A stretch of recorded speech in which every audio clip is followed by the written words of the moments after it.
Hey guys. Cheese. Cheese. What are you smiling? Cheese. Welcome. Everyone's talking about cheese. Yeah, cheese is great.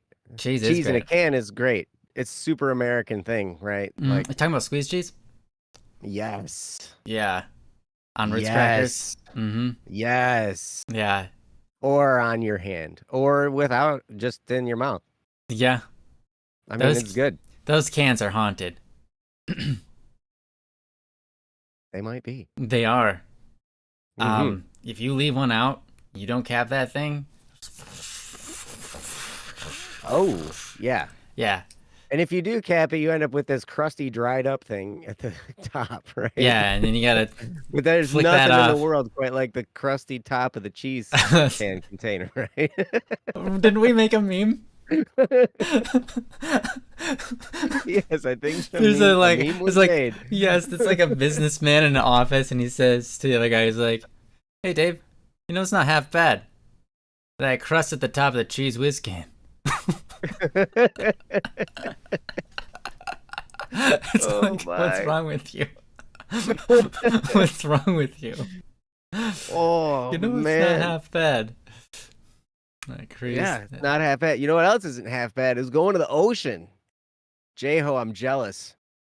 I love the Yeah. beach. I love the water.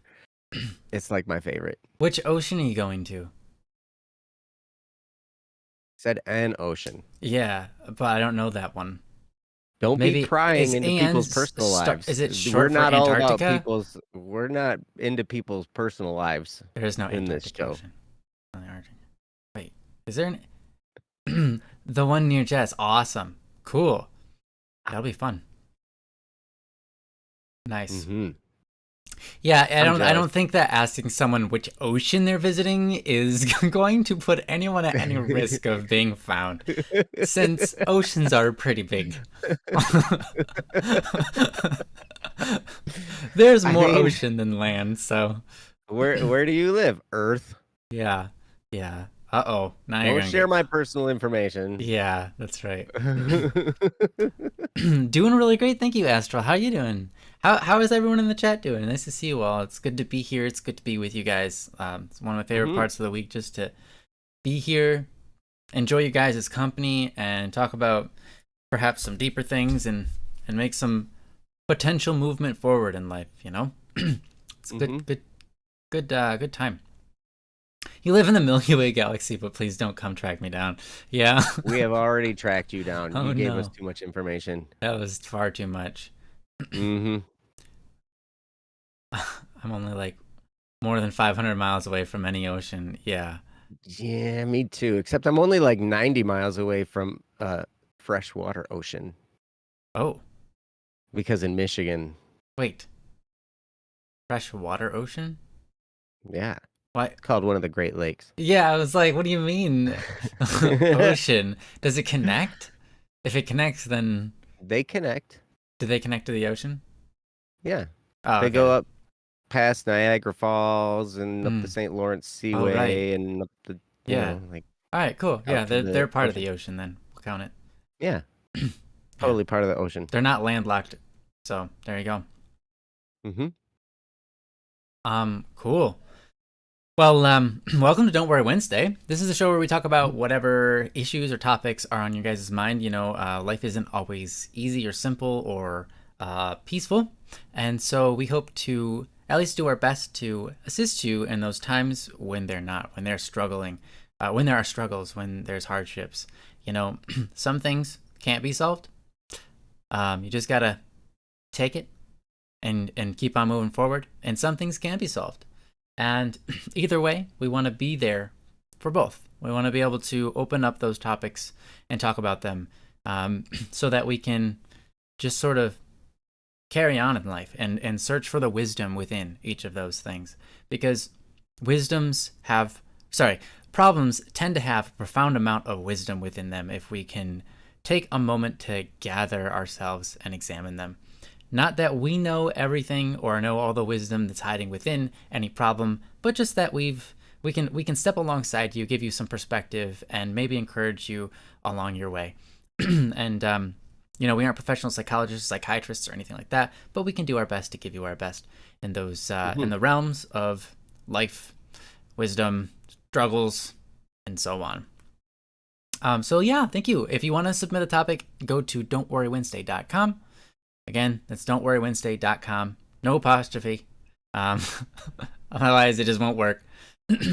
And let us know that you're a human, because that's the correct answer if you're prompted. Anyways, yeah, that's the show. How are you doing today, Joe? I'm fantastic. How are you? Doing fantastic as well. Doing Fantastic. Great. Oh, hey, Joe. Fantastic with a capital F. Thanks for putting that in the chat for us. You're welcome. You're great. You're great. Thanks. You're great. Oh, Joe is Broman? Oh, Let I'm me fix that. Broman. Oh Look my at gosh, me he was being Broman. Oh, He was dude, Broman I just all got, last like, way stream. smarter. I just got way smarter. Well, I wasn't. I was Joe last stream because I was the host. Oh, that's right. Well, So I was not. who is he now? Broman. I'm... Oh, wait, hold on. I didn't actually transfer that. Who is he now, huh? Who's he now? I don't know. It looks like Broman to me. No, just wait for it. Just oh no, I'm nothing. No, I'm nothing, man. Oh, you nothing. No, okay, that's not true. Here you go. We figured out Ryan is Immaculatus Majoris. That's right. That's my Latin name. Immaculatus Majoris. Yes. And then we went into a discussion on Pig Latin because we were talking about we were coming up with Latin words, and then it just shifted into Pig Latin, and then the chat broke. That's right. It certainly did break. Don't know why. And we thought we broke it, but Kat said she broke it. Oh, that makes sense. Thanks for keeping us on edge there, Kat. Appreciate that. Broke it. How did you break it? Don't do that again, though. I'm not asking you to do it again. Just actually don't tell anybody. we don't need a broken chat in here. So just don't do it, or we'll ban you. And by that I mean we won't. Because you're awesome. It'd be pretty hard to be banned from this show. I can only think of like very few people. You can just people, not actions, not things that they did. Just been banned, just people, or that would be banned, or stuff. Most of the times, people just ban themselves. Yeah, mostly true. Or they graduate. Yeah, we've had a couple people graduate from Don't Worry Wednesday. Graduate. Not that it's actually a course to graduate, but people have they like were watching for years, and they're like leaving a message. I finally graduated from Don't Worry Wednesday. I'll be moving on in my life. I won't be here for a while. So it's funny. I'll move on then. Yeah, get out of here, punk.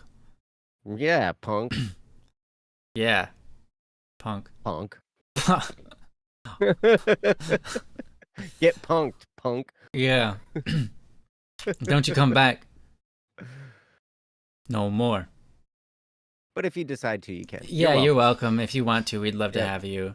That's what I say. You're welcome. You're welcome. You're welcome. People who grief in Minecraft. Oh, you would ban those people? Nah, I just make a new server and invite them and just let them have a time, and then we're just gonna enjoy the old server and don't tell them that we're still on it. Oh. Enjoy the new server. Bing.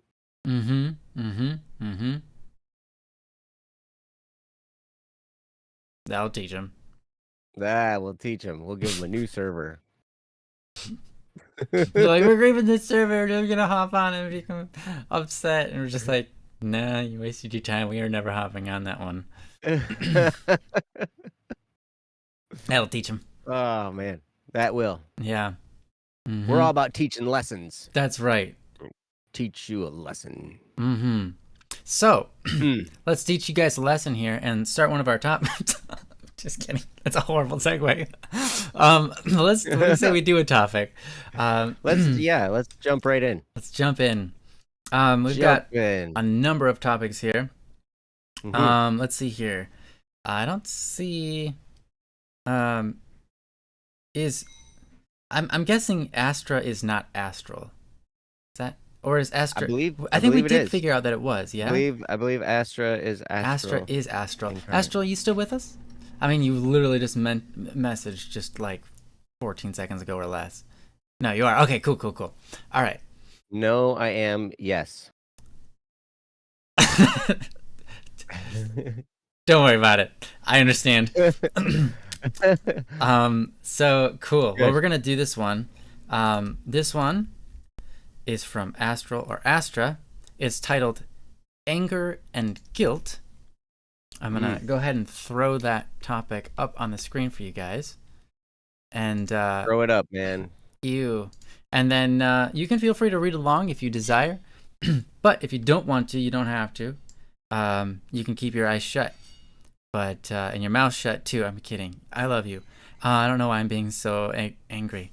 I'm not actually angry. You're so angry. Have you heard my angry tones? This is Ryan in anger mode, man. Grr. Like, yeah. Grr. Oh, are you guys scared and threatened by my anger sounds? It's pretty frightening. I'm scared. All right. So, anyways, sorry about that, Astral. This is your topic. I'm going to go ahead and read it. Feel free to read along if you desire. It's up on the screen for you. It reads as follows. So it's no secret that I have recently returned to the community after being gone for a very long time. So far, all of my old friends have been very warm and welcoming to me, and that makes me very happy. But at the same time, I feel guilty.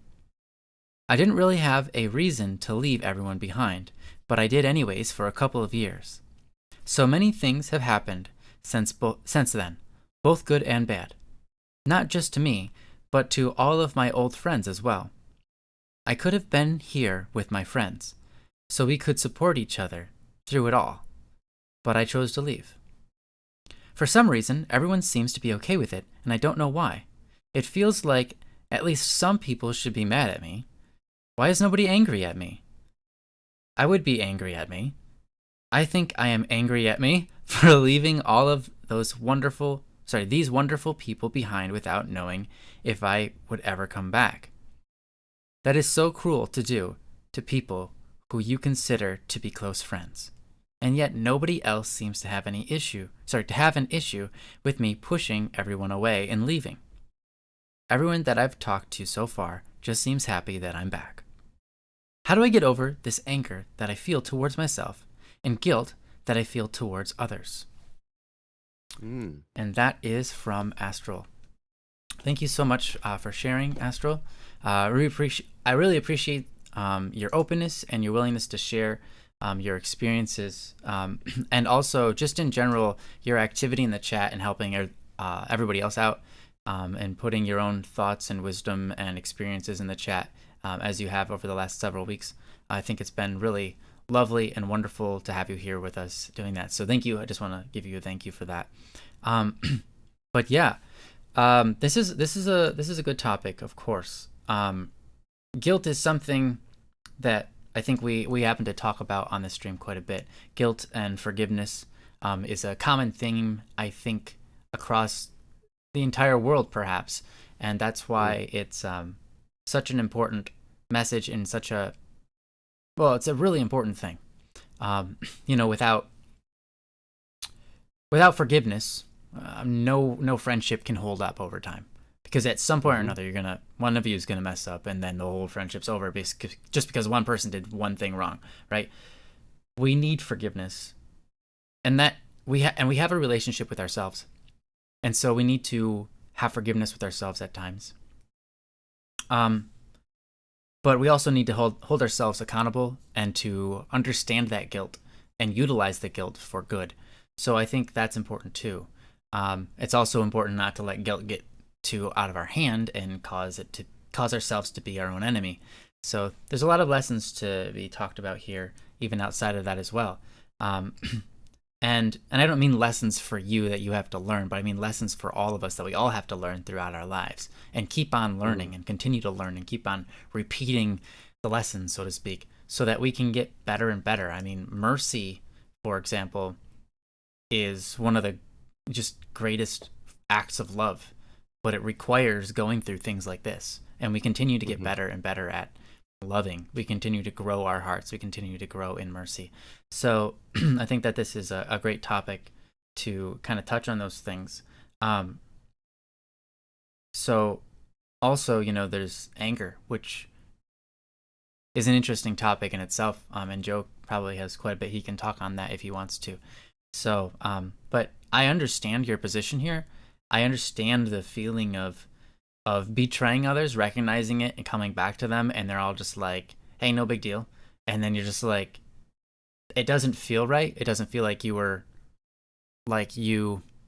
It feels like you owed someone something, and they denied you giving it back, and so then you're just like, well, now I just feel, now I'm left with guilt because I can't repay you. Now I'm left with guilt because you haven't given me punishment for doing my wrong. And what am I supposed to do with this? I understand that feeling.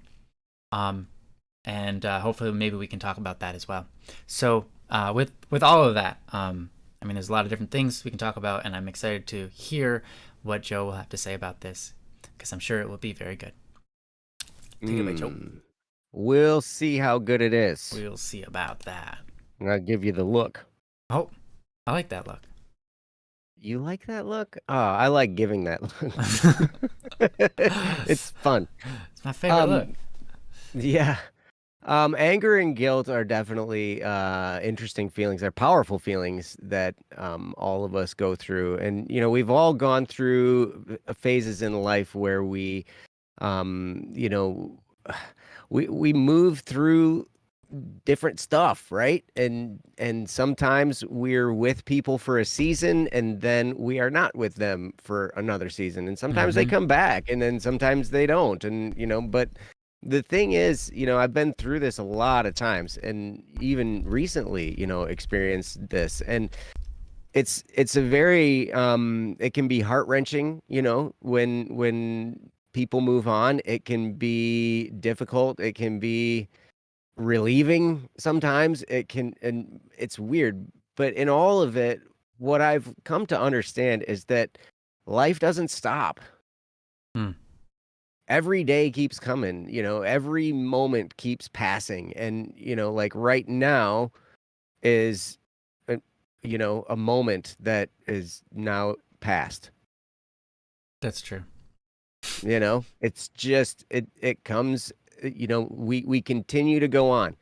The sun keeps coming up, the moon keeps coming up, like all this stuff. The world keeps spinning, we keep, our lives just continue on. And it's an amazing phenomenon to me, because even when you are in a situation, like maybe you're in a friend group or whatever, and you think, okay, this friend group is going to just last forever, but I'll tell you, that none of us last on this earth forever. Ryan and I have been great friends for a really long time. And we're going to continue to be great friends, I think, for a really long time. But I'm pretty sure I'm going to beat Ryan to death. Yeah, I hope so. I mean, I love just, if anyone was going to beat me to death, if I was going to see anybody in my final moments, it would be you in your face, especially looking at me, like you do. There we go. That's what I want to see on my last breath, right there. Well, and what I mean by that, I don't mean I'm going to beat up Ryan until he dies. I'm going to probably get to death sooner. I'm going to beat him in the race. Beat me in the race. Yes, yeah. It's a race, and I'm going to get there first. So okay. Astro says, admittedly, I've mostly moved past the feelings I had when I wrote the topic, but it's still here somewhat. I got some advice about it and ultimately realized that the solution is the passage of time. Absolutely. Absolutely. Because, as time moves on, what happens is we develop more history. And that's one of the things that I've learned when we experience something that's painful, that's hurtful, or, there are some things that just hurt for a time. And then the only thing that we can do is put more history under our belt. And then that new history becomes, it just smooths out the hard feelings from before, the painful feelings from before, all that stuff, right? As time passes, these things kind of smooth out. And one of the things that I've discovered is that the more I can put memorable moments in that history, the sooner that the feelings can get better. So if you experience, the loss of a friend or the loss of a friend group or something like that, then, one of the things that I would recommend doing is finding new things to do, finding new experiences to have times with other friend groups, with other groups of people, with other person-to-person engagements, whatever, right? And as you continue to do these things, it smooths out that history of the bad feelings, and we grow and we have more to draw on. But when the wound is fresh, when the event happens and it's hard, you know that first bit of time, that's our nearest history.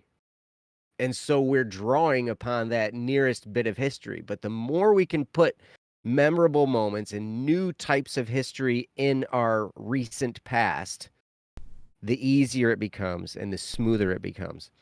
And you're absolutely right. So sometimes the passage of time helps. Now, I've only experienced burned bridges a couple times in my life where, bridges have been burned between me and another person, or another group of people.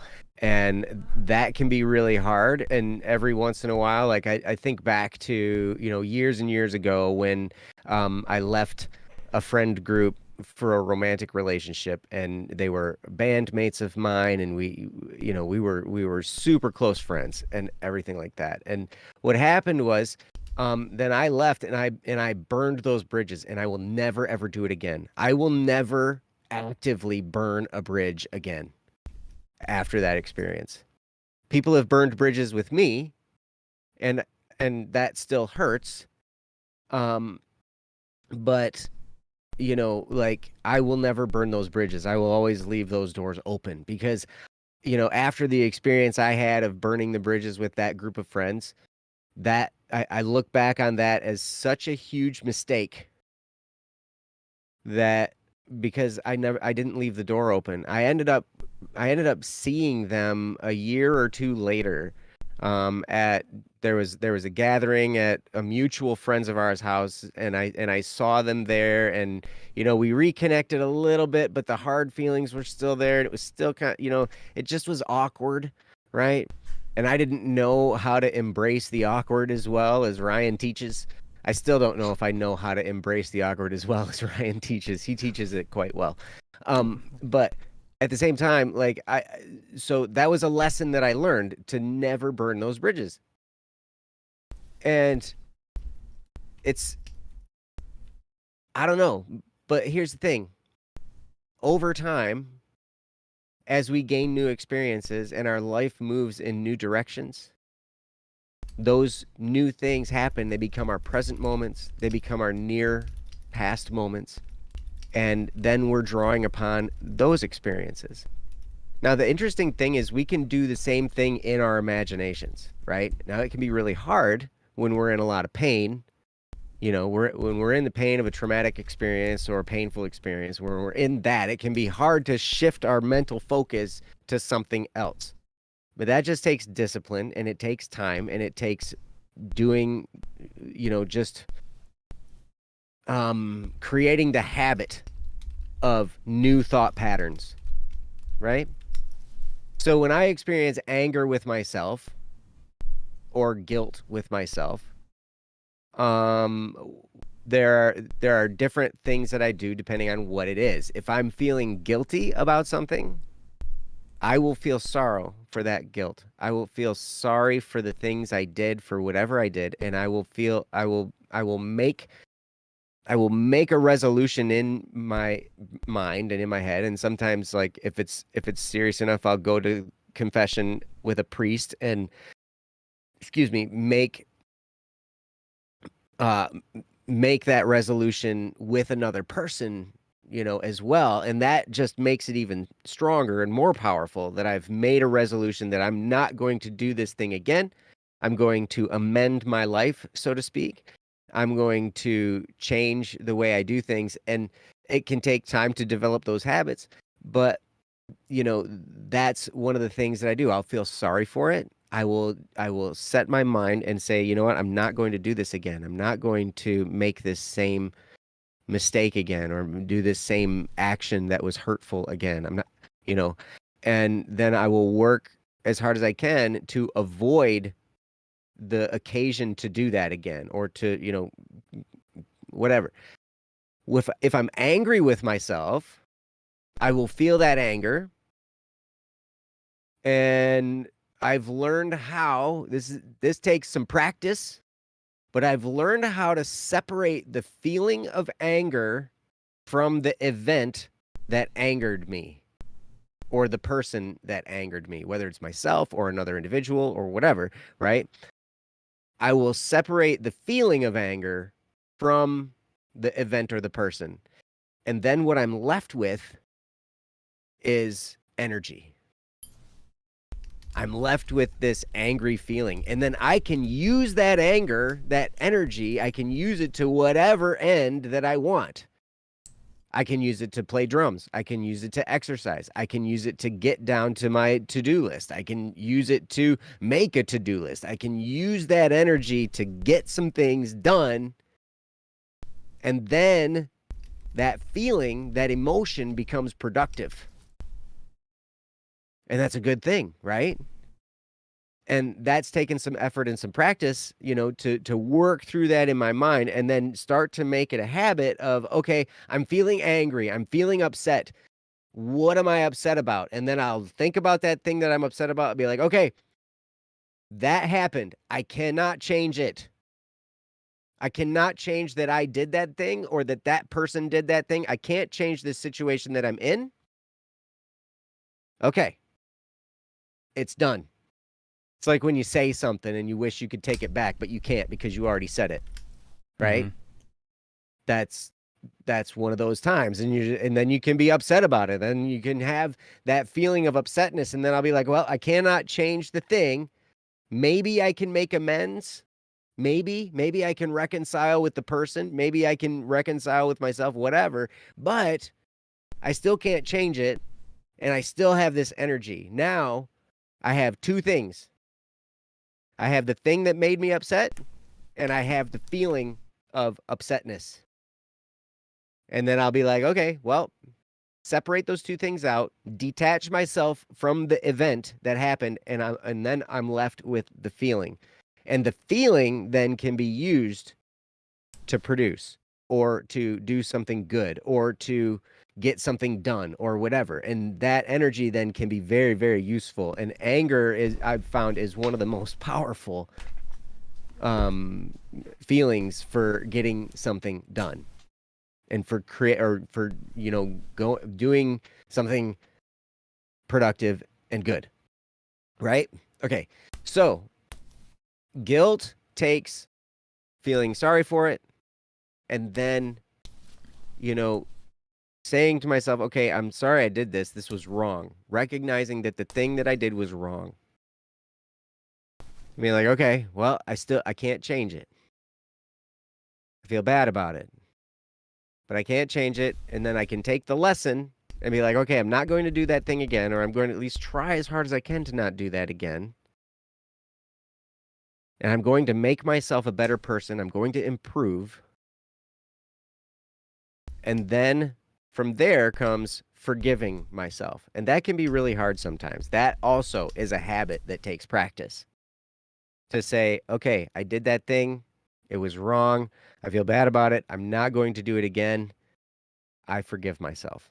Sometimes it takes a great deal of prayer or meditation or journaling. I find myself journaling a lot, especially lately.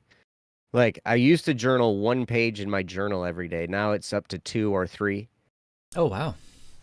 Every day. And I'll just keep going and I'll keep writing, and there's all kinds of stuff, and I'll be pouring out emotions onto paper, and it's crazy, right? So, like,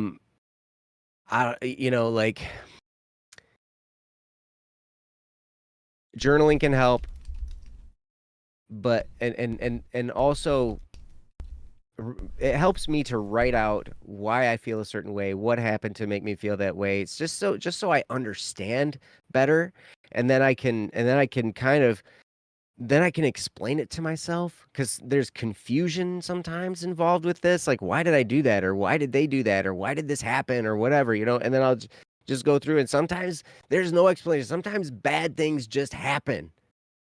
Sometimes tough things just happen. Like Ryan said earlier, sometimes, there is no fix. Sometimes we just have to deal. Right? And one of my best friends, Steve, the president of our company, we both went through a divorce at the same time, and he made this little catchphrase. He said, "You know what? I don't need to heal. I just need to deal." That's great. Nice.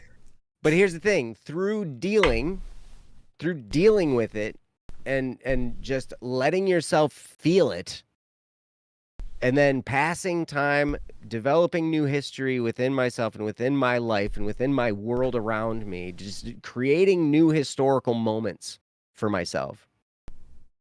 Through that, I'll smooth out the pain, I'll smooth out the anguish, and I will basically be reborn. Because sometimes those things that caused what happened need to be purged from us in order for us to move on. Sometimes we have attachments to disordered things. Sometimes we have attachment to wrong things. Sometimes, we might have all kinds of things that are wrong that this experience needed to happen in order to rid us of the thing. So then we can move on with our lives. And it can be really hard. It can be really painful. Purges are painful a lot of times, but they're necessary if we're going to take the next step sometimes. I had to stop going to high school in order to go to college. I had to purge high school from my life to go to college.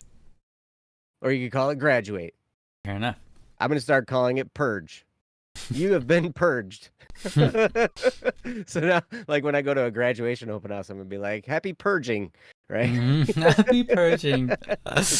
Oh, gosh, I actually love it. Congratulations on your purging, right? Yeah. You purged that situation from yourself. And in high school, it was kind of needed to be purged because, like, I didn't have a very fun experience in high school. I'm just going to purge everything from now on. Whenever I turn the lights off, I'm going to purge the light. Whenever I turn the light on, I'm going to purge the darkness. Yeah. That's great. I love it. So, all right. So these are things that we can do. These are things that we can do to experience and move forward in our lives. Because here's the thing, the world isn't going to stop. Life isn't going to stop.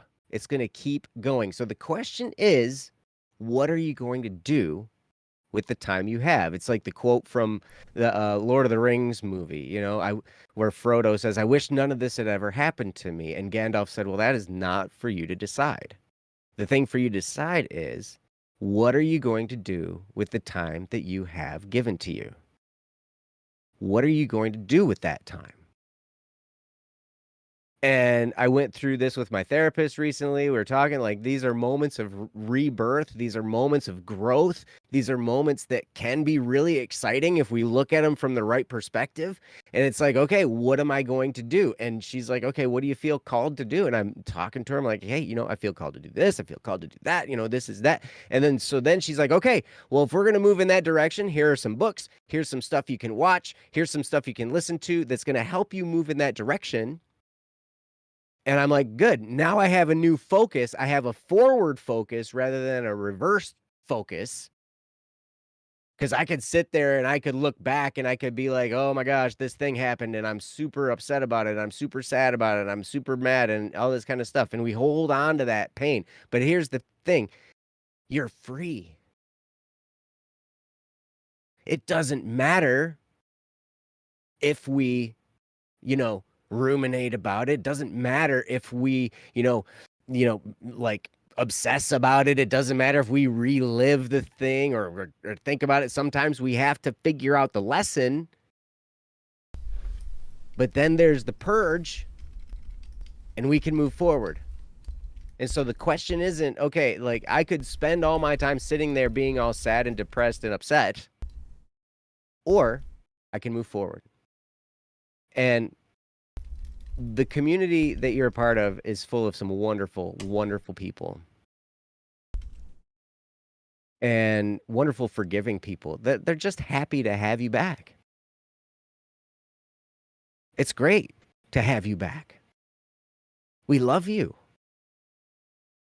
And I feel the same way about people who, like anybody who decides to try and who dissociates from me or whatever. It's like, okay, I understand. Sometimes you got to move on. But you know what? If they decided to come back, I would just be glad that they are back.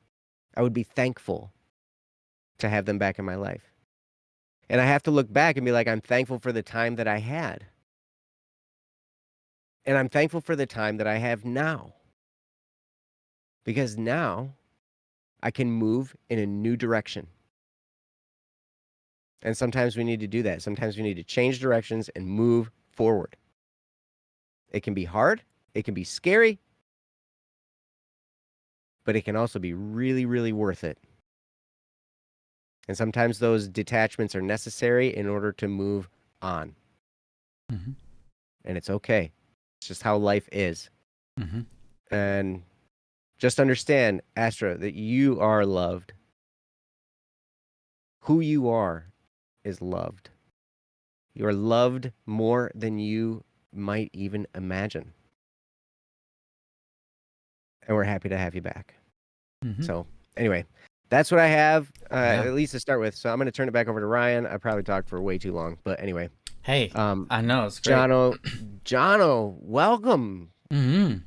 Good to see you, buddy. Yeah, Jono's in here. Astral Incarnate did say, "Oh hey Joe, Oh hey Joe, you got any good book recommendations? You read a lot of books and used to give out book recs a lot."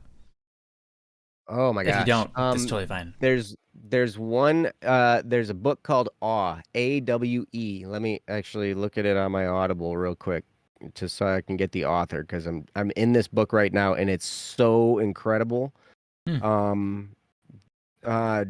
Dacher Keltner, DACHERKELTNER. I can type it in the chat. Actually, Awe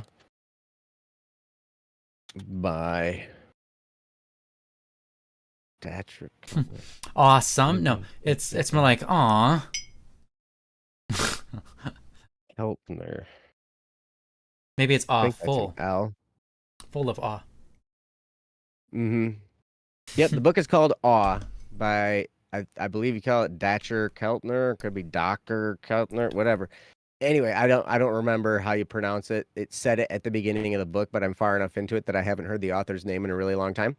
So fair enough. It's okay. It looks German, which then it'd be Docker, but I don't know. Yes. And the subtitle is The New Science of Everyday Wonder and How It Can Transform Your Life. And it just helps you to understand how awesome the world is around us, how awesome the things are that happen around us, how awesome the feelings that we have inside us are. All these things that make up our existence, we can approach with a perspective of awe. And the more we learn to do that, just our outlook can totally change. Oh yeah, absolutely. It's great. It's great. So I am loving that book. That's great. So, I see you also said, I guess I should have also mentioned in my topic that I have pretty bad memory issues. I don't remember when or why I'd left in the first place when I was writing my topic, so I couldn't make, and then YouTube is going to be silly and because YouTube has character limits and all that kind of stuff. Yeah. But, yeah, it's okay. It's okay if you don't remember why or when. Doesn't matter. What matters is here you are. And the people are happy to thank you. Oh, so you couldn't make sense of what happened, which certainly didn't help me to forgive myself. But I went back and read a bunch of my own messages, and now I sort of understand why I left. Okay, cool. So That's now smart. You can understand. Now you can learn the lesson. Yeah, absolutely. Now I would recommend not dwelling on it too much, but it's good to grab the lesson so you can figure out what needs to change, and then you can move forward. Then it's a good thing. So anyway, now I'm done, and I'm going to turn it back to Ryan. So Ryan, All right. it's all Well, yours, no, buddy. it's great. Oh, and now the transition button stopped. Oh, there we go. For some reason, when this thing is streaming, the button doesn't work for transition. But when I'm not streaming, it works every time. It's weird. Anyways, yeah, no, thank you for starting out with all of that, Joe. I think you said a lot. I don't really have too much to say, and I think since Astral, you said you already kind of started solving this on your own, and you're doing well, and you're making progress. I'll try not to keep mine very long. I'll try to keep it short, but there's a couple of things I want to say or add on top of what Joe's already said. So I'm gonna do my best, give it justice. You know, one of the things that Joe was talking about was towards the end or near the end was actually, I suppose he kind of talked about it throughout, the issue of time. You know, when as time passes, you become more, you smooth things out. And part of that is also, on top of what Joe said, for just having more memories, part of it is also what you've decided is important in your brain. Things that you think are important are going to strike you more. Obviously, right? It's obvious. Let's say you drop a cookie on the ground, and you're like, oh man, I was going to eat that. But it's just, your life goes on. You don't care. But let's say you were heading towards, you're in a position where you're serving and you're catering some really high important people, and they're kind of on edge of their nerves in their meeting, and you walk into the room and you're supposed to hand out the cookies to people, and things are a little bit intense, and you drop a cookie on the ground. Now all of a sudden, that instance is completely feels different emotionally. Your emotional experience isn't like, oh, I dropped a cookie, I'll go throw that in the garbage, I'll get another one.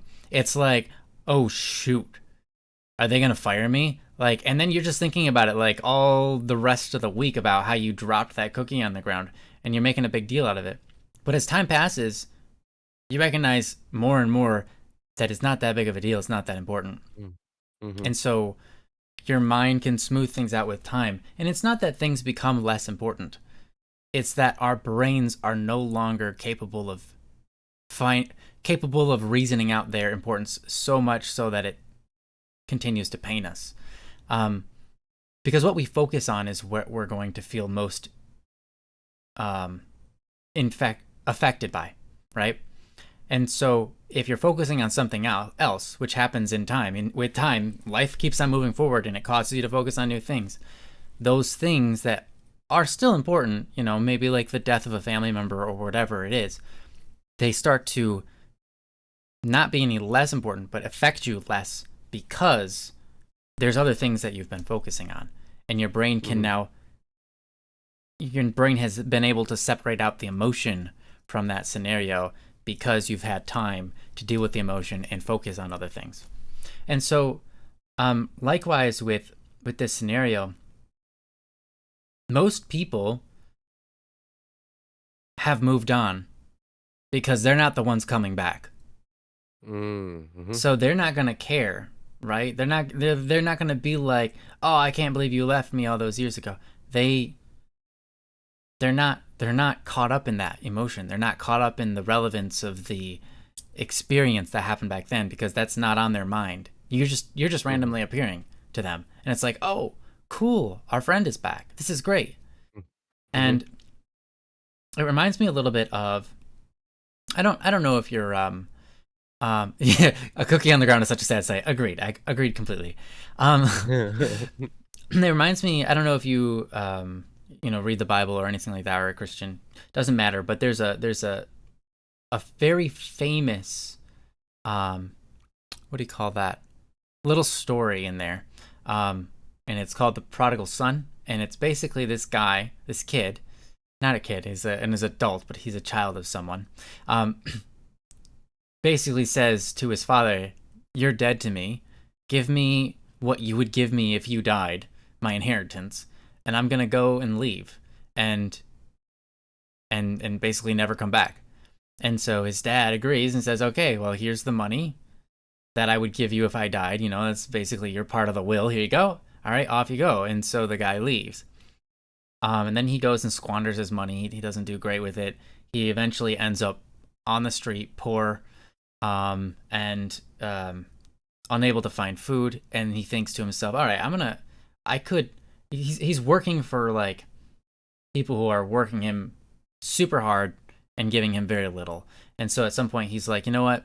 I could be working the same kind of job at my dad's place, and he treated his servants better. And so maybe I'll go back there and just tell him, hey, you know, I'm just going to work for you. Treat me as, you know, just some, you know, one of your servants. And he starts walking back. And while he's still on the path on the road to his house, his dad's house, his dad sees him and runs out to him, clothes him, puts a ring on his finger, holds him, hugs him, and welcomes him into his house and throws a party for him to celebrate his return.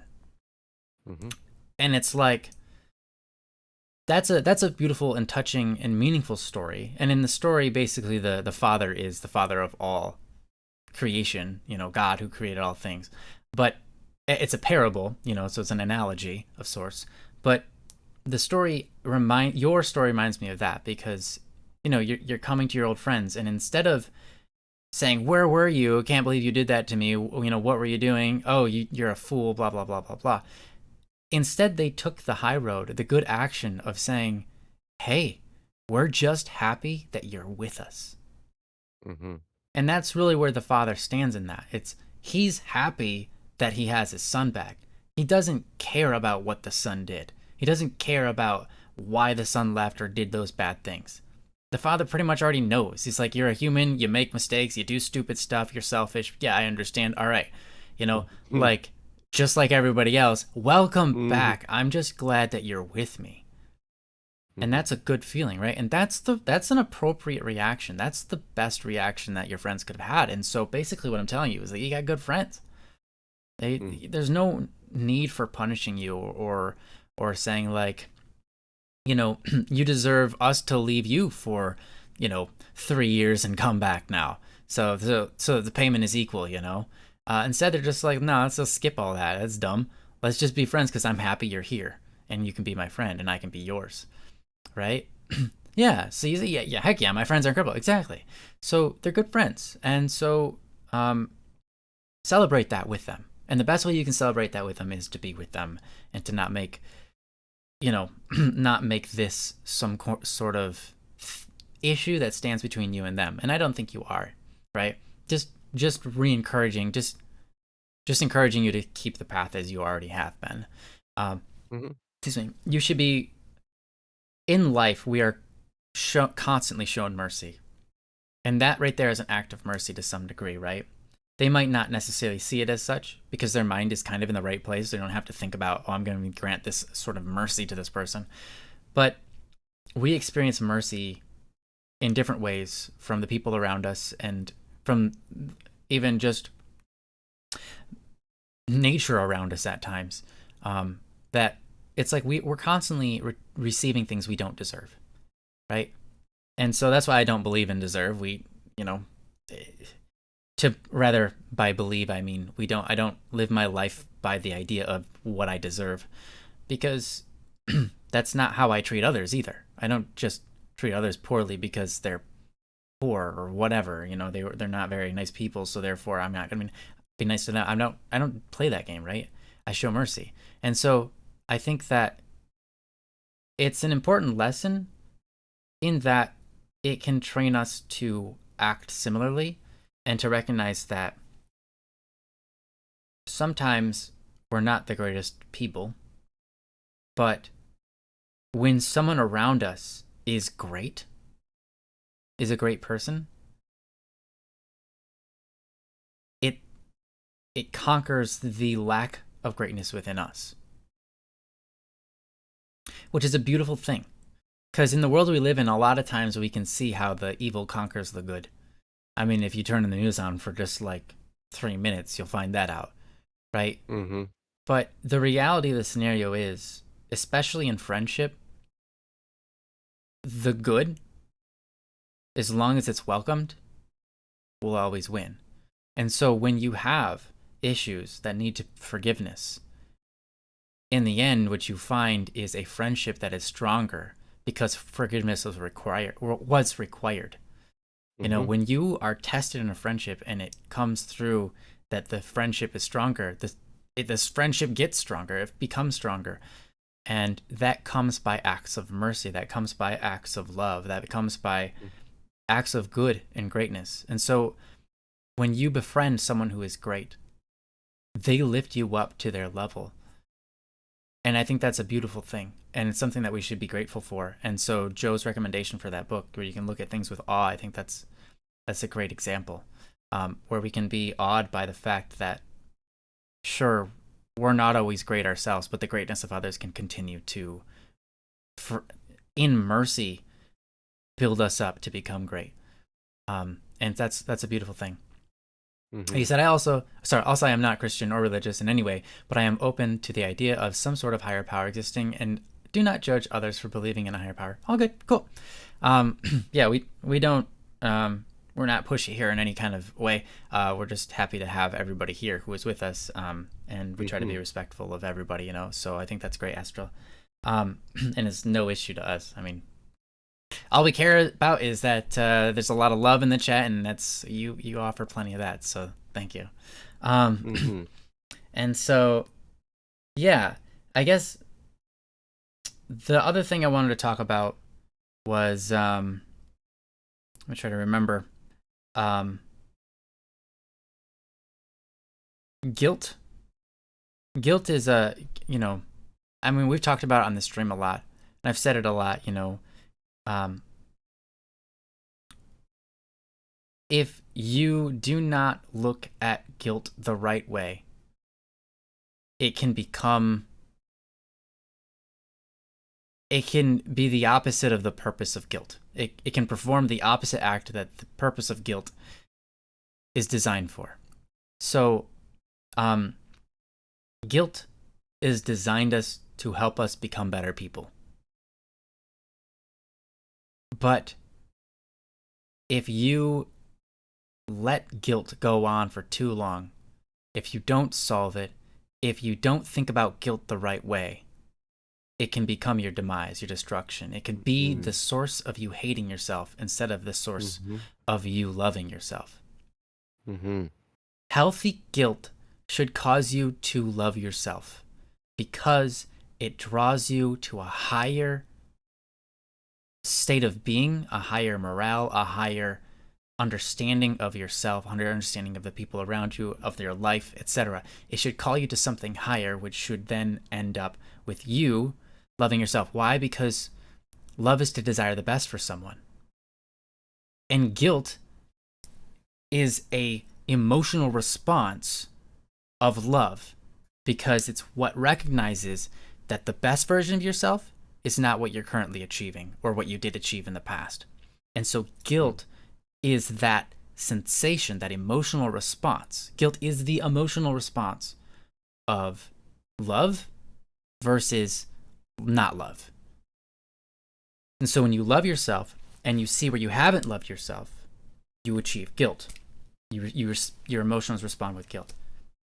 And so because you feel like you weren't the best version of yourself, right? And so if you desire the best version of yourself, you'll take that guilt, you'll honor the guilt, and you'll allow it to shape you and become the best version of yourself. But if instead you decide to side with the other side, if you will, where you're just upset at yourself and you hate yourself because you did something, then that guilt is the sensation, the emotion, again, of the dissonance and the cognitive dissonance between what's best and what's worst for me, or what's best for myself and not achieving it, right? And if you look at that experience and you don't say to yourself, all right, well then let's become better, what you end up doing is you keep on feeding the guilt, fueling the guilt until you hate yourself. Because what's going to happen is this.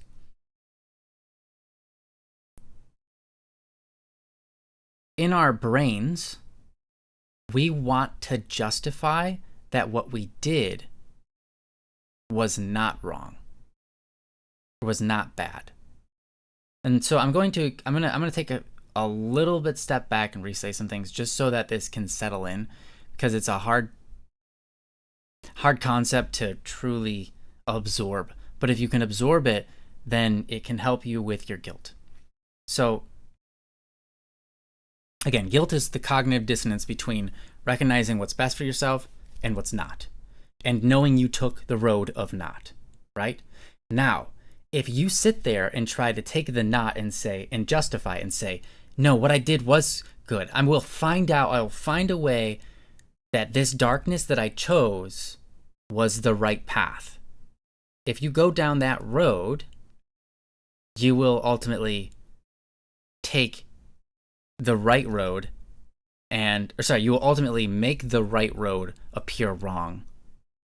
And not only that, you will continue to be stuck in this guilt of this cognitive dissonance and just create self-destruction. You'll just have a spiral of self-destruction because guilt exists, all right? And guilt doesn't make you feel good, right? Now, a lot of times we don't know when we're trying to justify the wrong.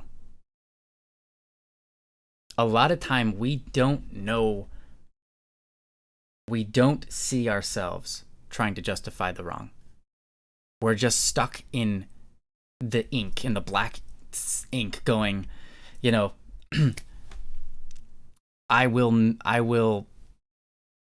you'll say like, oh, there's a reason I'm here. I deserve this, right? There's a reason I feel bad. I deserve to feel bad. I did something bad. I deserve this, right? That's you trying to justify. Instead of trying to lift yourself up to become a better person, you're sitting there trying to justify you being not a good person. You're trying to say, it's okay that I suck. I deserve to suck. I deserve to be a bad person. Like, that's just who I am, you know? It's like trying to escape actually trying hard to be a good person. It's like saying, I'm not good enough because I was born not good enough. That's just who I am. Mm-hmm. And eating that and saying, basically, it's an excuse to not try, right? It's an excuse for the past where you weren't perfect. It's an excuse for the past where you were not perfect, because your brain cannot handle not being perfect. Your brain cannot handle being in dissonance with knowing it could be better and not choosing that road. So at some point or another, your brain decides that you were just born crap and you'll always be crap, and that's where you are. Or you'll get yourself together and say, no, I'm going to love myself and I'm going to use this guilt to make myself better. And you only have those two roads, unfortunately. And so when it comes to guilt, if you find yourself at any point along the road of guilt, not using it to make yourself a better person, and you're using it to make excuses, or you will notice yourself wanting to stay there in the guilt, that you deserve the guilt, that you deserve that pain, any of those kinds of things, if that's where you are, then you know you're down the wrong track, and it's not going to change until you decide you're going to go on the right track. That's just the way it is. A lot of times we end up feeling guilty and we say to ourselves, I deserve this guilt. And that's understandable. I get it. I get being there and being like, yeah, I deserve this. I am a crappy person, you know, blah, blah, blah, blah, blah. And you sit there. But the problem is that's not very loving. And guilt is ordered to the nature of love. But instead we use it to destroy ourselves. And so, unfortunately, even though it feels like the way out of guilt, which is rightly earned, right? So you definitely did something wrong and you have the guilt and you want your way out, right? The weird part about it is you think, oh, I just need to be punished then I'll have paid my due, and then I can get out of guilt. Unfortunately, it doesn't work that way. Rather, actually, let me change it. Let me change that sentence. Fortunately, it does not work that way. It's weird to us because we expect an eye for an eye, right? We expect I have to pay something to be at peace because I did something bad. I should pay for it to be at peace. That's how our brains work. But the problem of that is you can't assess that value. You will never come to a point where you go, okay, now I've definitely paid for it. You know, you can't change the past, so therefore you can't actually rectify anything. You can't ever actually equal things out because the past will still be broken and now the future is just better. But that's going to be true if you just let guilt go. True. Two, if you can forgive yourself and say, I won't do that again. I have no desire to do it again. I feel what that feels like now and I recognize how bad it is. I'm not doing it again. But I was like, aim to not do it again. I will aim, I will try harder to not do it again, right? If you truly believe that, you're on the path of love and you're going to find yourself out of guilt because you're forgiving yourself as you've made these declarations within your brain. Mm-hmm. I mean, that's the natural road. So guilt is not a form of punishment to repay your wrongs. Guilt is an emotional reaction to guide us towards the good. Because we can't change the past. We can't undo the wrongs. We can only try to be better. And if you're sitting there, sucked and wallowing in your guilt, and the guilt is so strong that you can't do good things anymore, you've missed the point, right? You've lost it. If your guilt is so strong that you cannot do good things for other people anymore, then there's no point for guilt, right? Because now you did something wrong and now you just perpetually continue to do wrong things because you did something wrong in the past, right? That's the spiral of self-destruction. So the way out of guilt, again, I'm just going to say it one final time, the way out of guilt is to recognize that guilt is ordered towards love. And if you can utilize your guilt to make you a better person, to commit stronger to being a better person and to building yourself with it, and you can recognize that's all it's for, then guilt will actually be easy to utilize to aid you, and you'll get over your you'll get over the past and your issues. Because you can't change the past. You're gonna keep on moving forward either way. So you might as well just move forward being a better you and put more good into the world, right? That's the obvious answer. And so when you see things that way, it's a lot easier to go through it.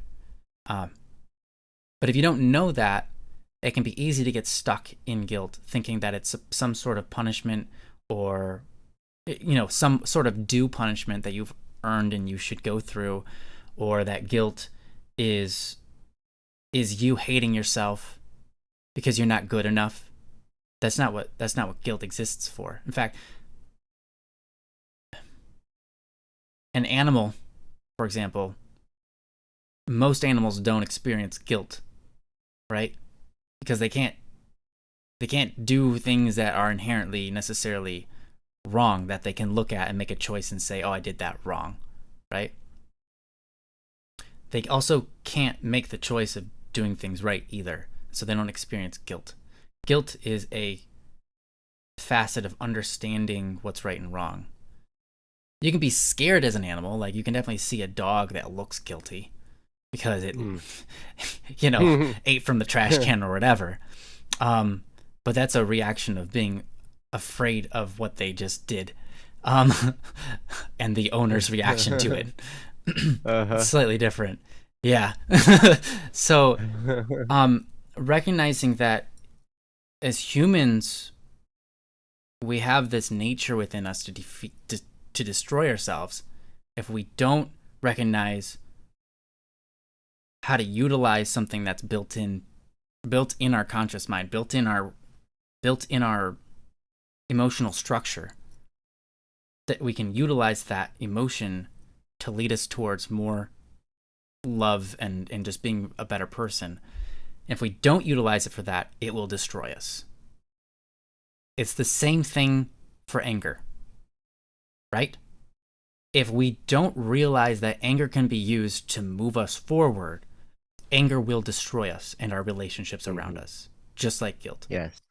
And if we don't realize that sorrow, right, can be utilized for good and connecting with the people around us, sorrow can destroy us and our relationships, right? And so you have to think of guilt the same way. Guilt is an emotional response of us not meeting our own standards, right? And so, because we know inside what our standards are. We know what was good and what's bad. So we need to pay attention to those things. Yeah, I think guilt and fear are pretty close related. Yeah, I think so too. But anyhow, I hope that made sense, Astro. I hope that helps you move through this and getting over your guilt and ordering yourself in recognition of the guilt, not just trying to ignore it or think that guilt is payment for your not being good, right? Or being stuck there trying to justify that, hey, you know what? I'm just not a good person to begin with, so it's not my fault. I don't have to take responsibility.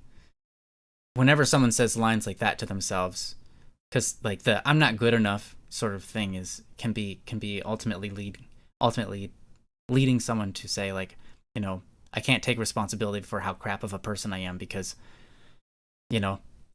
they're just trying to argue away guilt a lot of times. Not all the time, but a lot of times they're just trying to argue away guilt the wrong way. And guilt doesn't leave when you try to argue it away the wrong way.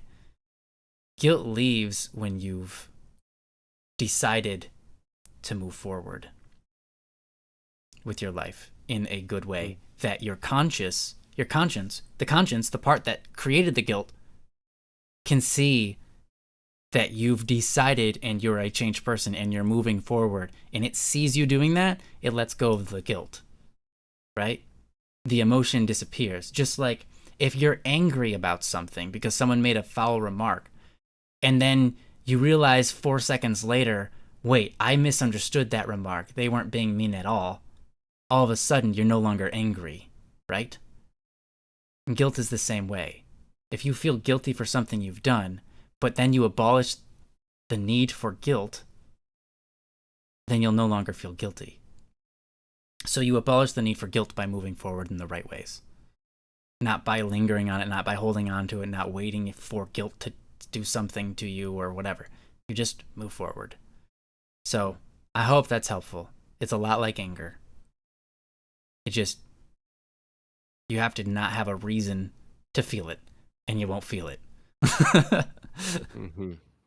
Just like that. So anyways, I hope that's helpful. That's what I got. I know I talked for a lot longer than I expected to, but those are weird points that I don't think a lot of us really juggle or think about, and I think they're important for all of us. So anyways, that's what I got. Joe, do you have anything you wanted to add on to that? Yeah. Astro has in the chat a couple things. Oh, good. Says, yeah, guilt kind of sucks. As of now, I do feel guilty, but I ultimately think that me leaving was the right choice because over that time I learned more about myself and the world than I think I would have if I hadn't left in the first place. Yeah. You're absolutely right, because sometimes life is kind of like a checkpoint race. Like we have to reach one checkpoint before we get to another one. I've heard a quote say, a lesson continues until the lesson is learned. And sometimes we need to do something or achieve something or get to a certain point before we can get the next step handed to us, right? Otherwise, we might just stay stuck for a long time. And so sometimes that's the way life works. Like we need to learn one thing before we can move on to the next thing. Our learning is progressive and our lives progress as time goes on and as we experience different things. We graduate, we purge, right? We do these different things. And so you're absolutely right. Sometimes that kind of thing needs to happen in order for us to reflect, in order for us to learn about ourselves or learn about the world in general or whatever, so we can then grow. And that's absolutely true. Another thing that Astro said in the chat, excuse me, honestly, at the time of my return, I was hoping someone would be mad, but now I'm glad no one was, because if they were if they were, then my anger would have been justified. So I probably would have been more mad at myself. Mm-hmm. And yeah, absolutely. Because Mm-hmm. sometimes we can hold on to those emotions, like Ryan was just talking about. We can hold on to them and be stuck in them, and we choose it, Mm-hmm. right? We choose to hang on to the guilt Oh or yeah. the anger or whatever, and it's sometimes I confuse myself. Like I wonder why I do that. Yeah, me Like I'll too. just hang on to it for the sake of holding on. You wonder why I do that? No, I wonder in the past when I struggled with this a lot, I was like, why? Why did I hold on to it for so long? I didn't even Mhm. recognize I was holding on to it until I recognized that I was holding on to it. And then it's just like, then I continued. And I was like, why? Mhm. I'm dumb. All right, Right. let's stop this. Right. I mean, because it is a choice. Sometimes we don't recognize it as a Mm-hmm. choice. Sometimes we think we're just being pulled along with it and we just feel like this is what's happening to us. This is what we're experiencing. But in a lot of cases, it is a choice. I can choose to hold on to this or I can choose to let go of it. Right. And so, but, sometimes we have to experience those emotions in order to get to a point where we can reflect enough to learn the lesson that moves us to the next step. Does that make sense? And so then a whole world can open up to us that we didn't even know existed. We can learn something about ourselves and be like, "Oh my gosh, I have a lot more Mm-hmm. fortitude and strength than I thought I did." There are things that people see in me that I wonder what the heck they're talking about until I go through certain experiences and then I'm like, "Oh my gosh, they were right. I do have this attribute or this aspect." Like I do match up to what they're saying. They're looking at me from the outside. I'm in here dealing with all my internal emotions and machinations and just craziness and stuff. And I'm like stuck in all this wandering in my mind. And then all of a sudden, like I experience something, I feel the emotion, I reflect enough, and then I can move forward. And I recognize, oh my gosh, these people were right all along. My therapist was right all along. My friends were right all along, right? Like these things don't just jump out at us sometimes. Sometimes we have to get to a certain point and then realize, wait a minute, I have a choice to hold on to this emotion or not. I can let go of this emotion or I can use it productively. And some of the stuff that Ryan was talking about, um uh, uh it reminds me of there's a quote that I just remembered out of the blue just yesterday, as a matter of fact, and I put it in the positivity chat in Mm. the Static P Friends Discord server.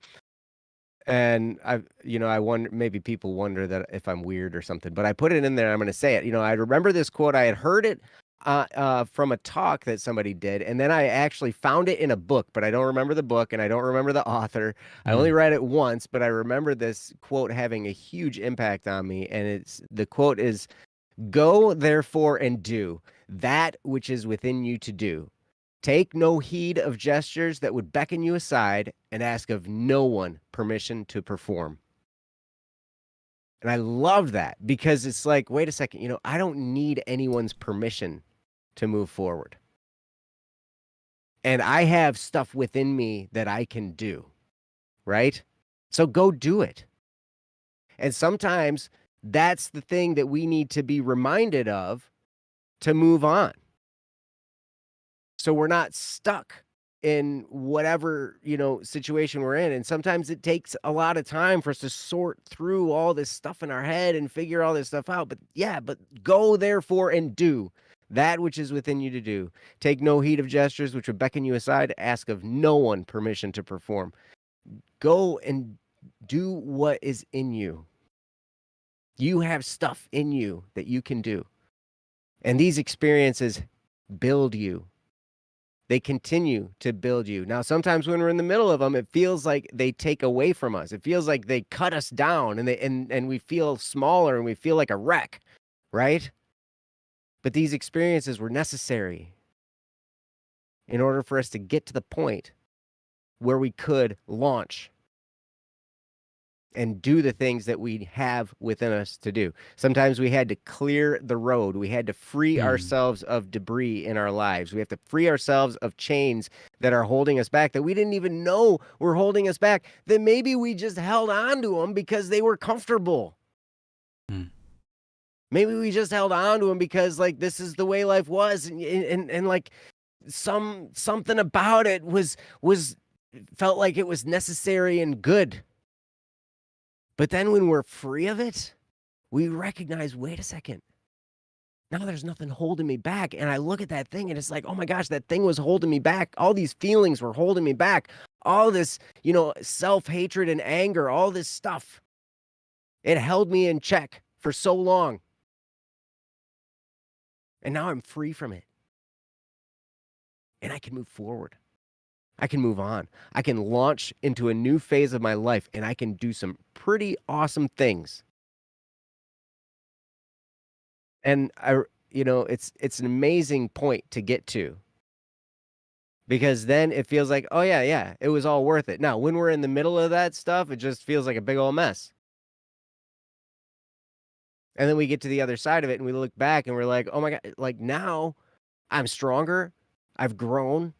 I feel like a new person. Like, this is really, really cool. But I never would have gotten to this point if I hadn't gone through all the mud and the muck and the nasty and the stank, right? Mm-hmm. Like, if I hadn't gone through that, I wouldn't have gotten here. So now I can move on. And yeah. So anyway, I don't know where all that came from. I guess it was on my heart. I don't know if it's necessarily all that related to what you were saying, but I think it is, because they said they took some time. They feel like they recognize that it was good that they took that time for themselves when they left, and all of that. Yep. So at any rate, you're loved here.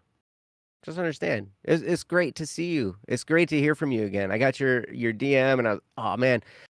And then I remembered who you were. It's like, man, I'm so glad. It's so nice to have you. Mm-hmm. And so you're awesome. But anyway, that's all I had to say. So, awesome. Perfect. Aw, Kat. Oh. You're my favorite weirdo. That's like a double compliment, because it's favorite and weirdo. And weirdo is like one of the best compliments you can ever get. So favorite weirdo. Yeah. Oh, favorite weirdo. I'm gonna call you that from now on. Favorite weirdo. Cat honk. I like your name. All right. So, anyways, thank you so much. Favorite weirdo? Huh? Favorite weirdo? Who? Me or Cat? Cat. Yeah. Okay. Good. No, your name is Static P. Well, you can't get rid of that. Like, that's the name everybody recognizes. Uh-oh. Well, oh well. Or it could be Ian Ray Ewald say. Yeah, there you go. No, I want you to do the full name. Oh, Ian Ray and Andrew. If it's Andrew, then it's Andrew Nay. Yeah, Andrew Nay. Iavani J. Osco Bay. Ewald say? That's it. That's right. Perfect. 10 out of 10. All right. Well, thank you so much, Astro. You're amazing. Thank you so much for sharing. Thanks for also replying in the chat and keeping us updated and sort of communicating back and forth with us, because we really appreciate that, and it does a lot for just the sake of going through the problem and working things through and talking it out. So thank you so much. We love you, and we're happy to have you here with us, and happy to have you back, happy to have you in our DMs. And thank you for the topic. We'll move on to the next one. We spent quite a bit of time on that one, and that's all right. Sometimes that's just how it goes, and no regrets. Let me write down real quick the date we did this. And Yeah. Today is July what? 20th. Oh, I was like, why isn't this going through? Apparently, there's no 55th day of this month. So, in case you didn't know, this date does not. This month only has 30 something, not 55. 31. That's close. I said 30 something, so that's technically 31. Unbelievable. All right. So that one's out of the way. Thank you so much again, Astral. We're gonna do another topic here. Interesting. Let's see here. Okay. Well, it appears that the next one on our list that is available to us is it's from Jamie. They said they didn't have a preference of whether they were here or not. So I'm just gonna take that as an opportunity to do it. This one is titled. Hold on. This one is titled Autobiography. I'm going to go ahead and throw that topic up on the screen for you guys. Feel free to read along if you desire. This is from Jamie once more, and it reads as follows. Topic: Autobiography. I pride myself on being an avid reader, and one of my favorite genres are memoirs. To keep things short, the reason why I love reading is because the closest thing we have in order to put ourselves to experience and feel other people which build. Sorry, hold on, I skipped a line. Didn't I? Hold on. Because it's the closest thing we have in order to put ourselves to experience and feel other people, which builds empathy. In fact, I love the genre so much that I want to make one myself. But the problem is how much I am willing to share without causing damage. There's a lot of roaring in the chat. Sorry. I was distracting you, weirdo. Sorry. It's all good. It's all good. Yeah. Favorite weirdo. Just tame your favorite weirdo there for me. I'll get to the topic. Favorite weirdo. A good example would be. Sorry, yeah, you're awesome. A good example would be traumatic situations or bullying. And I want to write down who did it and my relationship to them. But if anyone knows me personally in real life and they read the book, they can easily pinpoint who those people are and who knows what can happen to them or me. If a family member reads the book, then I feel like the family could break apart. Or if someone who went to the same high school as me reads it, they can, with a bit of work, track down my bullies and possibly harm them in retaliation. Those are just some examples, and I don't want any of them to come true as I write to support humanity, not try to cause disarray. But I know I want to write my story because no one else in my life will. And for obvious reasons, because it's about me, and the only one who knows myself best is myself. I deserve to be heard just as much as anyone else on the planet. And the most beautiful way I can think of doing so is in a book. Now, there are a few non-negotiables. For one, I want my name on the book instead of a pen name since it's about the principle. Since it's about the principle, not the product. And that principle is, again, saying that it's my story and my story alone. But other than some loose descriptions of where I grew up, this is where the stickiness comes in. Do I mention that X person bullied me, or my mom said X about me? Do I let them off the hook if that means that the development of my character gets lost, and other people wouldn't be able to develop by not hearing those traumatizing events? I am comfortable making accommodations by using placeholder names, but it doesn't negate the fact that people can and might track who these people are, which I don't want to happen, as I still want them to grow quietly. So how do I write my art with the most of me and my development as a person while keeping the anonymity of others, especially the people who caused traumatizing things to me that helped me realize who I was as a person. TLDR, I want to write a memoir, but I want to include scenes of both people who hurt/traumatized me as long as it was pivotal in the development of myself as a person. But I also don't want to give clues on who they are while keeping my name on the book, so I don't cause any tension in their/our/my life. How do I write the book while minimizing as much tension as possible so I can let them continue to grow as people?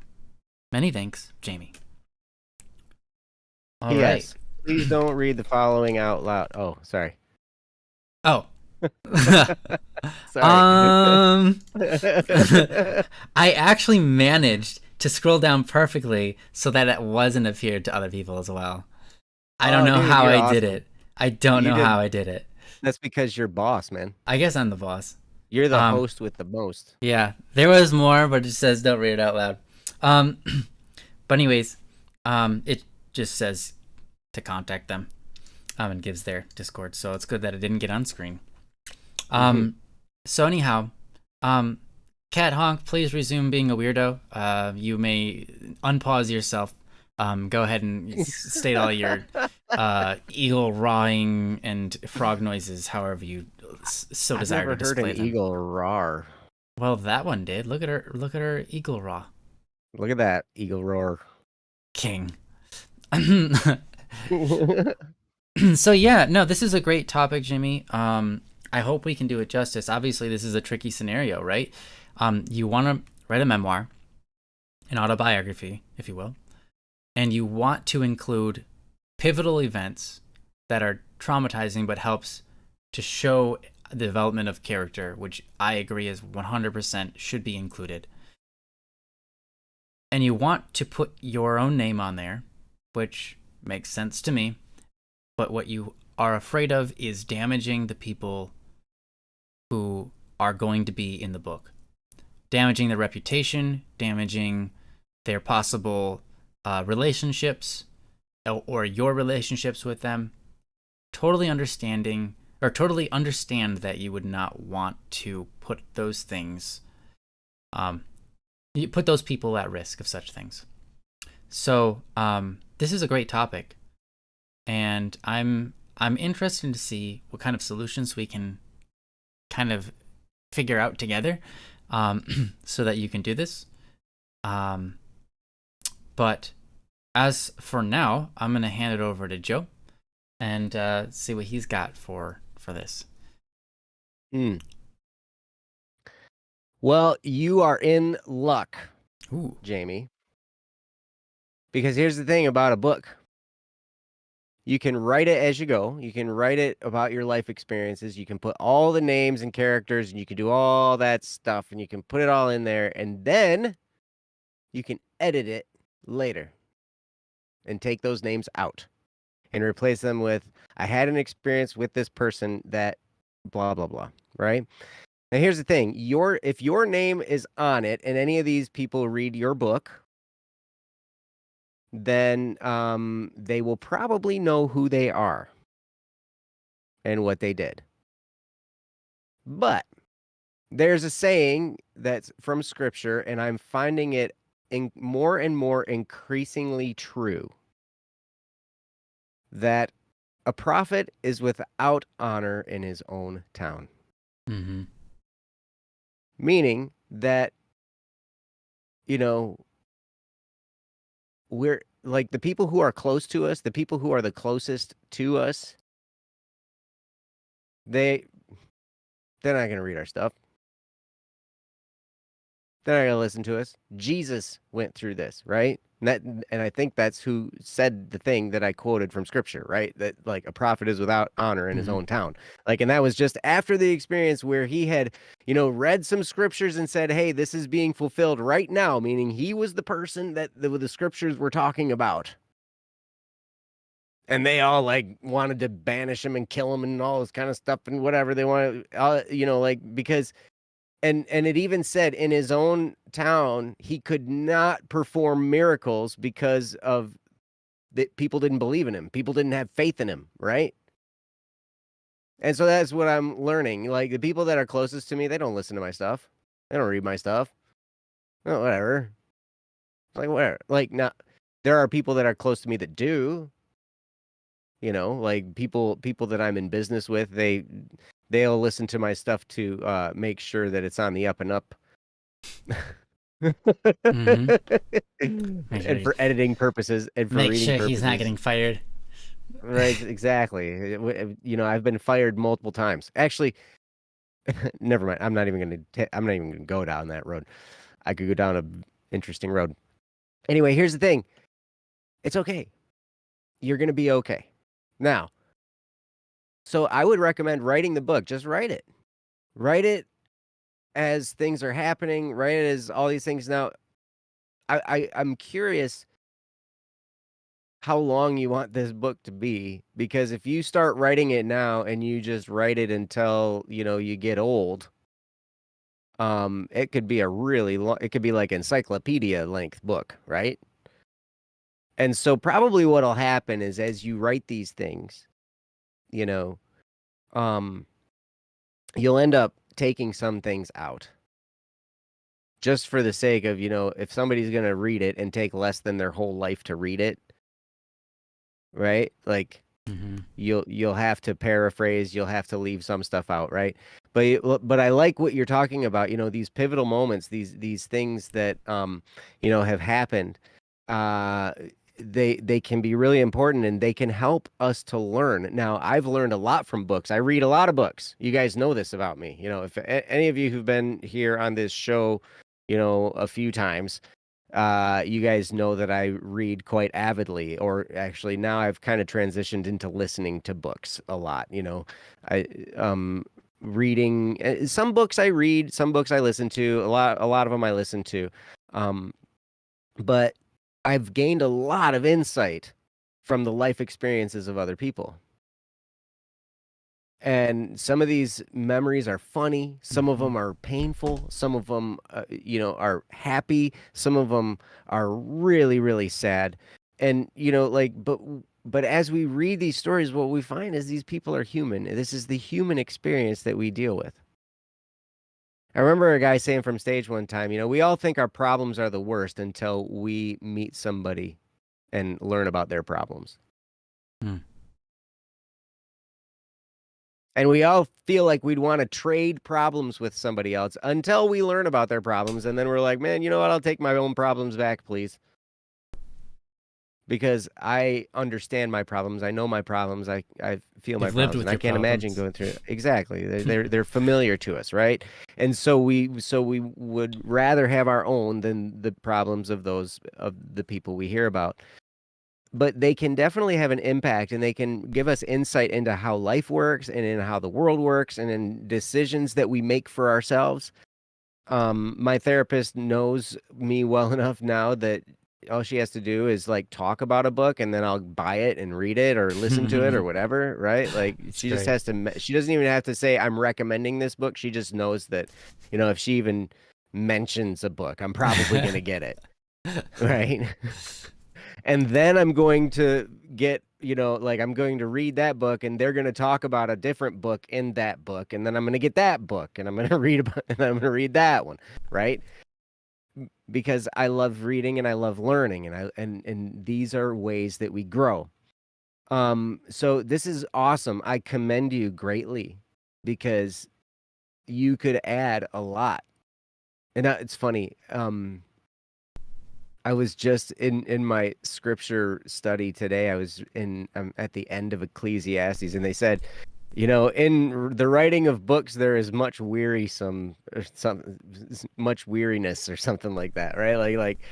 And I can understand that, But here's what I'd recommend, because right now I don't know how old you are. I mean, I kind of have an idea, but it might be beneficial to wait a while before you publish this book because you might have other life experiences that could be valuable as well. And I know that if I would have written a book when I was a younger 29-year-old, I would not have had as much experience as I do now as an older 29-year-old. Right? Mm-hmm. So, we also don't want to wait till you're dead. So that's true. That's true. So here's what I'd recommend. I would recommend starting to write now in the form of journaling. In the form of, and you can, now here's the thing. When I first started journaling, see, now journaling is a way that I see is useful for me to get my thoughts down on paper so I don't have to think about them as much. I can just put them down on paper, and then maybe the next day or a few days later or a few weeks later or a year later or whatever, I can look back through and I can be like, oh my gosh, I remember dealing with that. I remember, how I explained this to myself. And now it's amazing how history can repeat itself even in our own lives. And so I'm like, now I'm dealing with something that's kind of similar, and I dealt with this in the past, and this is how I got through it. And it took me going back and rereading that in order to remember how I did it, because then, I got to the point where, all right, I journaled about how I got past being stuck in the emotional state. And now I'm stuck in an emotional state. And so I read my own words from like a couple years ago, and I'm like, oh, this is how I got through that. And then I can be like, and then I can shortcut my way to the healing part, mm-hmm. right? And it's kind of cool that way. So it can be beneficial for you too. But when I started journaling, I didn't think in terms of, oh, I'm going to put my feelings out on paper so I can express them or whatever. No, I thought in terms of exactly what you're thinking here is writing a memoir or writing an autobiography, and I thought about it in terms of writing something for my kids so my kids could get to know who I was. And this is before I had internalized the thought of a prophet has no honor within his own town. And I'm like, so my kids aren't going to read anything I write. Generally, yeah. Like I mean, there are times where people do that, but yeah. They might, Mm-hmm. but I was writing this as a gift to them so they could get to know who I was on the inside. Right? They kind of put together some pieces of the puzzle of who their dad is. And so I started writing it in terms of that. And now I have like, I just looked, man, I just bought like a whole huge bulk package of like these journals because I know I'm going to keep doing it for the rest of my life, I'm sure. And so I've like just bought a whole bunch of them. And I looked at how many I'd already written in, and I've got like 10 to 12 different books of journals, right? That are just lined up. This is from this date to this date. This is from this date to this date, from the, whatever. And I don't know if I'll ever get back going back through them. I don't know if anyone will ever read them. I don't know what'll ever happen to them, right? But here's the thing. As you write this stuff, you're going to learn about yourself. You're going to learn about, like how you dealt with things. That's going to be valuable for you. And then as you go back and you edit these things, and as you take out the moments that you find are important for your autobiography, because to read about someone's life, you can't read about every moment of their life, or it would take your whole life to read it. Right? So you're going to end up taking out the big pivotal moments like you were talking about in there. But yeah, I would say definitely do this. Do this. And to answer your question about how do I not offend people? Well, anybody who knows you, who reads it, even if you don't put their name in it, there's a good chance they might recognize an experience or two and be able to assign themselves as that person. So I don't think you're going to avoid offending somebody. Sorry. But you know what? I've learned that just existing. In existing, we're not going to avoid offending somebody.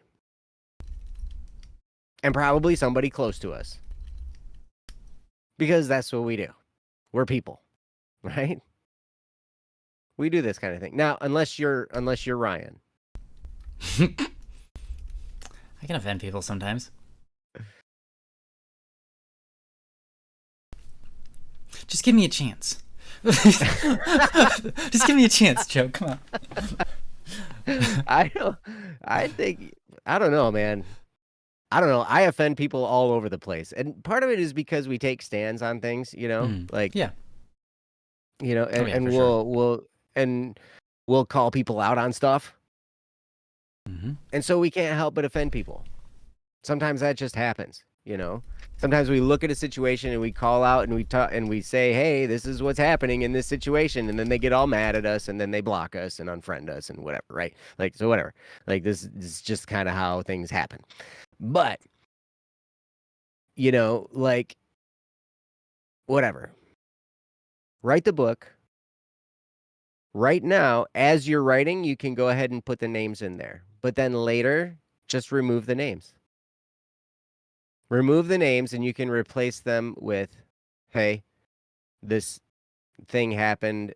I had this experience with this individual in my life and blah, blah, blah, blah, blah, blah, blah, blah, blah.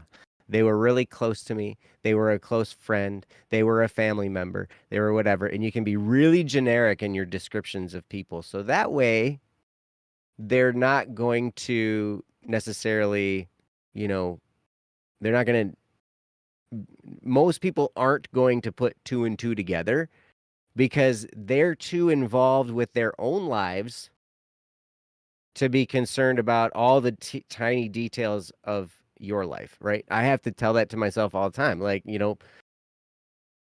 people are involved with their own lives. Yeah. People got stuff going on. Unfortunately, yeah. They don't necessarily pay attention to all the things going on in my life. Now, some of them pay attention to some things going on in my life and they care. And, I end up with some really great friends because people care. And, but they have their own lives to live. And so as you write this, there are two things I would do. One is write it with the intent of editing it later. And also, when you get to the point of being ready to publish, have somebody that has not been connected to you read it and be the editor for you. Right? Mm-hmm. Or even if they are connected to you, somebody that is not going to be offended by whatever you might have said about them because you've worked through the thing that you've written about. Mm-hmm. Right? Don't have somebody edit your book if there's an open wound that hasn't been resolved. Does that make sense? So if there's something that you're writing about and it's going to be news to this person, don't have them be your editor. Now, that doesn't mean that you have to go around and tell everybody everything they ever did to offend you, because that's not necessarily useful. You don't have to go around to everybody and try and resolve every little tiny little thing. Because some things that just, it's okay. You can just forgive and move on. And they can forgive and move on. You can just understand that people are human and they make mistakes and they do things out of their own hurts and their own childhood traumas and their own we all act out of our own experiences, and we all have experienced pain and we might get triggered by some pain and then we lash out at another person or we do something that is hurtful and we don't even realize it until that person brings it to us. But sometimes we don't even need to bring that up if somebody does that to us. We can just forgive them, understand that they're human, and move on. And it's okay. But if you're going to write about one of those experiences in your memoir, I wouldn't have them be the editor of your book. Does that make sense? So a lot of times that's why, when you're getting ready to publish, like in the past, when a lot of stuff had to go through a big publishing company, now we can self-publish stuff, and it's fine. But they would have somebody in their corporate office or whatever read it to proofread and edit and all that kind of stuff, right? Mm-hmm.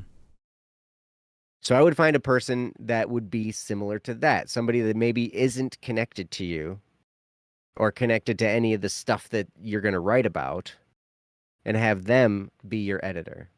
Because then they can point out things that maybe you didn't think of. Now, based on reading your topic, you are a very, very conscientious person. Mm-hmm. And so you are going to do a lot of the work up front. You're going to be able to edit this, and you're going to do a really, really good job of making sure that a lot of that stuff that could be offensive is taken out, because it's just who you are. But that doesn't, it will still be good to have somebody proofread it. So anyway, I think that's probably the best way to minimize the offensiveness of your memoir.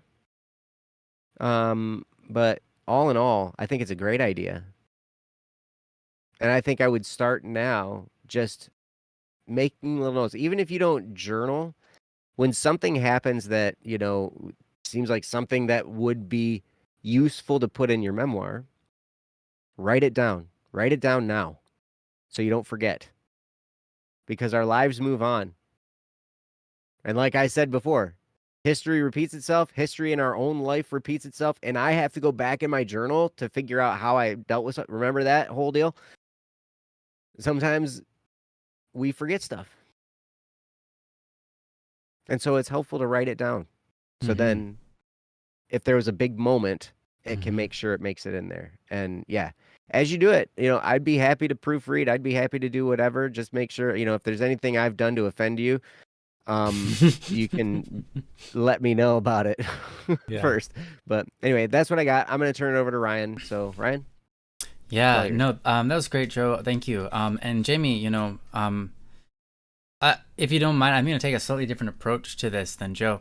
I'm not a reader, and I'm barely a writer. I've written a little bit, but I like what I write. But I don't know. I've never written a memoir, never written an autobiography. I've written about myself and written about myself to people and my experiences, like in the Criminal Idol book. But generally speaking, I wouldn't call myself a writer, but I'm still going to give this a fair shot. Here's the thing. I agree with what Baka just said. Many people who write true scenarios change names to have some anonymity. But I also understand that the true reality is that if someone does any bit of detective work, you can figure it out. And also to convey the intensity of scenario, for example, I understand the desire to say, my mom did this to me, or my dad did this to me, right? Because there's a special connection there, and to really point out who did it gives it that oomph, gives it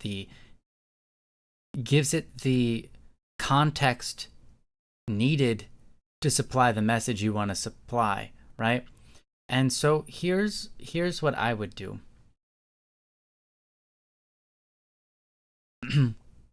Clear the air first, whether it be written in the book or to those people in person.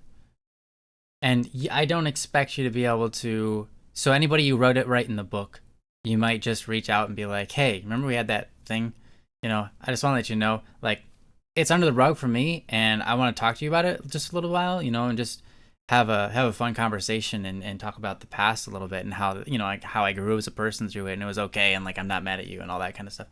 But I want to let you know that it is going to be in the book that I'm writing, but don't worry, like I can change your name so that people don't know who you are, but for your like mom, you might be like, well, I'll put it in there.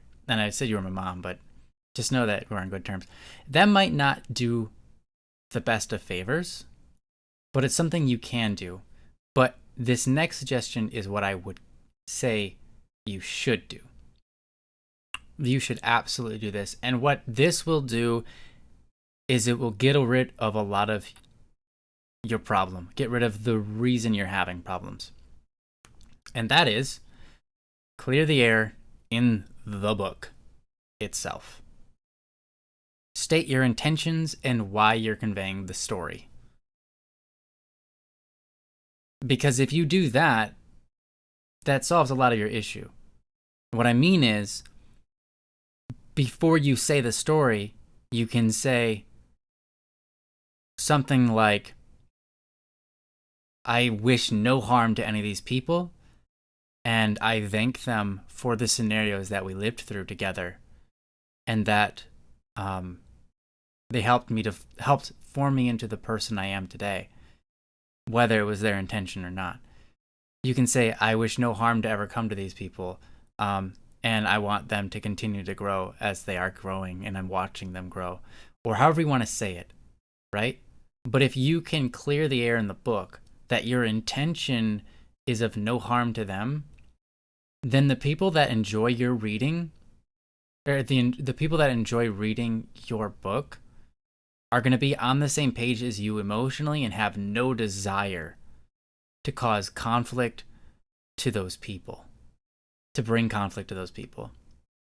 If you tell people, like, hey, you know, I'm making mention of this story and the things that happened, but keep in mind, you know, I want the best for them, and I'm not mad at them anymore. So, and I don't want any harm to come to them, etc. Right? People are just going to be like, oh.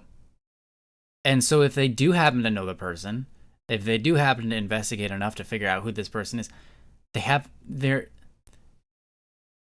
will have no desire to attempt to cause any harm for that person, because they will be emotionally experiencing it from your presentation. How you present it is how they're going to feel about it. And so when you say things like, you don't want any harm for them, you love them, they're good people, they're better people now, whatever you want to say, that's what's going to be in their head when they read the story. And that's a good place for them to be in their head when they read a tragic story. You know, we often get caught up in the world right now, especially, I think it's always been this way, but especially right now, just because the ability to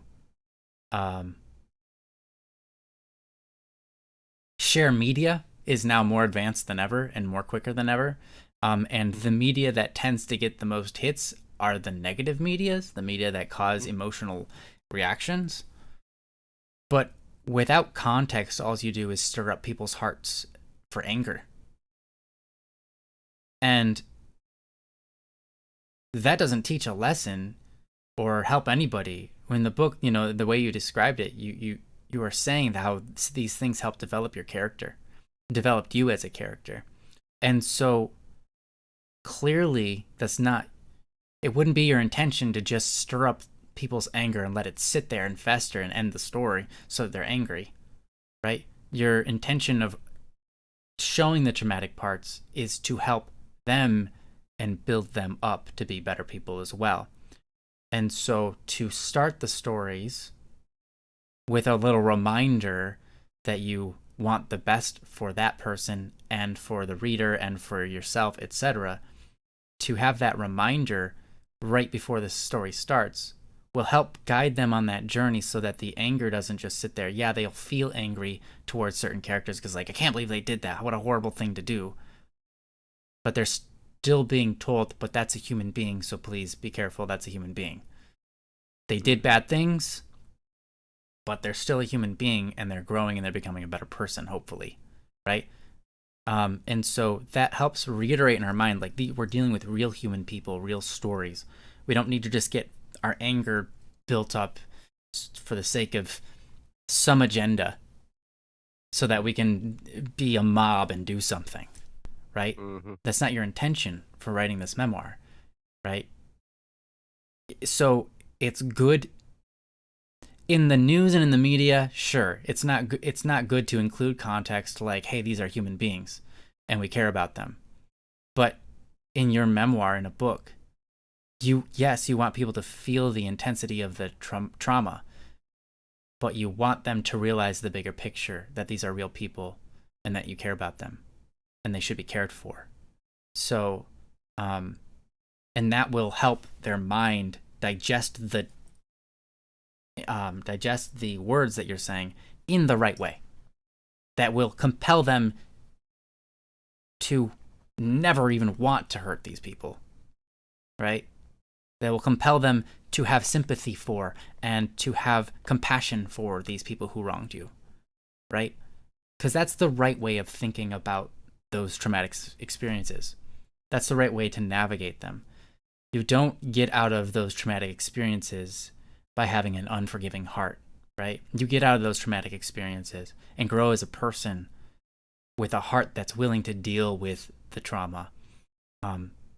And leaving someone angry and feeling like they need to get back at someone and hurt someone is obviously not your intention, and it's obviously not going to help them learn from your traumatic experience how to be a better person. To take goodness out of your book, to take goodness out of your life, like you're trying to infuse into them, right? So it does you no disservice to include a little one-sentence note about how you have compassion for the person, that you wish no harm for them, or that you love these people, or you want good things for them. It does you no harm to say it however you want to say it. In fact, it does a lot of good. And that's what my point of view on this topic is.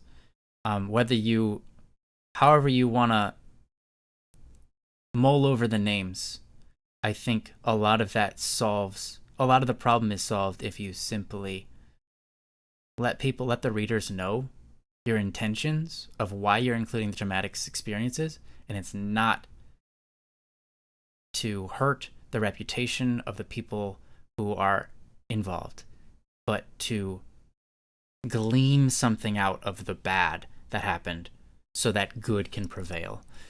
And with that, I'm going to give it back over to Joe to see if he's got anything else he's got to add. I really don't. I think, I pretty much said everything that I needed to say in the first part. So, cool. Jamie, I appreciate you so much. I appreciate you being willing to do this and to share your experience with the world because, yeah, me too. I think it could be very helpful, a lot, especially, you talked about bullying. I was bullied a lot as a kid, and we continue to be bullied on into adulthood. We're all just kids in adult bodies. That's right. We learn stuff and we grow and we become, adults, but we still have emotions, we still have experiences, and we still deal with people that are just difficult to deal with sometimes, and we still deal with stuff, right? And sometimes it just gets more and more complicated as time goes on. There are other people involved. Sometimes then we have kids and there are kids involved, and then there's like all kinds of stuff to deal with. But we're all just kids that grew up into adult bodies. Yeah. We are. We gain wisdom through experience, but and I'll tell you, the wisdom you sharing your experience can add to the wisdom of others. Absolutely. And that's so beautiful. That's such a gift. So I would encourage you wholeheartedly to do this. Yeah, me too. I think it's a lovely, wonderful idea. So, and yeah, I'd be happy, I'd be happy to encourage you. You know how to get a hold of me in DMs. You can feel free to get in touch with me. I'd love to read some of it. I'd love to proofread some of it. I'd love to, I'd love to hear about your story. So that's awesome. Yeah. Yep. Yeah. Thank you so much, Jamie. You're awesome. And thank you everybody else who has been here with us along for the ride of this Don't Worry Wednesday, whether you've been lurking, whether you're in the chat, or whether you're watching this 17 days later. We thank you for joining us, and being a And part. if it's 18 days later, then we still thank you. Yeah, who are you? But being thanked by us, because you're still only 18 days. Like, it's not even 18 years. But if you were 18 years, we still love you. But I don't know how you did that years, because we haven't been it's 18 probably years. still going to be up there. Yeah. Probably still up there 18 years from now when we do this show. Right. Now, Yeah, I'm still 29 years old. Yeah, mind you, that part hasn't changed. The information stays true, at least about the age thing. Yeah. It stays relevant and true for all time. Hey, thank you, Riku. Yeah. Yes, Riku, great to see you. Yeah, great to no, hear from you. It's all right to just listen. You know, I understand. Like, there's a lot of different podcasts people like listening to, and we're thankful for anyone who chats. But if you're not chatting, hey, I mean, we're just happy to be a part of your life, and that you allow us into your time slot and your day. That's, I'm sure, filled with all sorts of different possibilities. So we just wanted to say thank you. I mean, it's awesome. Thank you. It's lovely. Yeah, I bet you we'll still be doing it in 18 years unless I've beaten Ryan to death by then. Yeah. Well, then it'll be just another Joe or something. There'll be some, yeah. Be some other Joe. We'll get the younger Joe. Yeah. He's not even 29 yet. Yeah. And if I happen to, beat Joe to death, then we'll get some other Ryan. Yeah. Some other kind of static. Maybe it'll just be. We'll figure it. And who knows? Maybe it'll be one of you. That's right. Maybe one of you here in the chat. Maybe you never know. Maybe you'll be here and we'll have you on, and then you'll be like, "Hey, I'm gonna take this show over." And we'll be like, "Cool, man. You do a much better job than us. We're a bunch of schmucks anyway." Yeah. Like, hey. Thanks. Appreciate it. Just keep it going, because this is such a valuable thing. I'm so thankful that that the Beta Cat started this show years ago, and and then handed it off to us. And it's an honor to do this show and to hang out with you guys and to be here. And I think it fulfills such a tremendous thing, and I love it. I love the whole concept, and I love that you guys are here. So thank you guys. Indeed. All right, well, you guys have an awesome rest of your week. We hope to see you again next Wednesday. Until then, peace and love and bye. Peace and love and bye. Peace and love and bye. And thumbs it almost up. sounds like pie, which also would be good. Peace, love, and pie. Pie. And some more flavored pie. Some more flavor. You know what? I just realized the peace symbol looks like a pie. That's cut into 3 pieces. It's a big pieces for big pieces of pie. Or it could just be one piece of pie right here. Whoa, that's one piece of pie. You're right. Whoa, one piece of pie, man. Goodbye. Peace, love, and pie. It's just me. I said to my screen. I said goodbye instead of sending it to like the end screen. It's just my face. All right. See you guys later. Have an awesome rest of your week. Bye now. Love you guys. It literally, I'm pressing this.